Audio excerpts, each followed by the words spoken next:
Hello' everyone, এয়া মামা ঘৰলৈ বুলি ওলালোঁ যিহেতু এনাৰ দহা আছিল।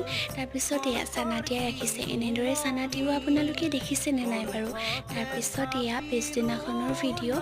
এয়া ৰাতিপুৱাই গায়ন বায়ন হয়। এয়া আচলতে বাটৰ গায়ন বুলি কয় আৰু সকলো ফালে নিয়মবোৰ হয়তো বেলেগ বেলেগ। আপোনালোকৰ ফালে কেনেকৈ জনাব দেই।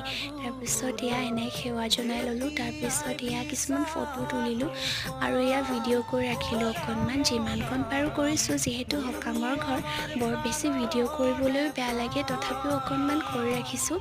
খুব বেছি মনত পৰিছে তেখেতলৈ এই দিনটোত, কিয়নো তেখেত আমাৰ মাজত নাই। মোৰ এনাই খুব বেছি মৰম কৰিছিলে আমাক, আৰু এতিয়া যে মোৰ আইতা ককা এনাই পুথা কোনোৱেই নাই, সকলোকেইজনেই গুচি গ'ল আমাক এৰি। তাৰপিছত এয়া এফালে নাম লৈ আছে, গায়ন বজাই আছে। সকলো ভালদৰে হৈ গ'ল পিছে। তাৰপিছত এনাই তুমি য'তেই আছা ভালদৰে থাকিবা আৰু আমাক আশীৰ্বাদ কৰি থাকিবা।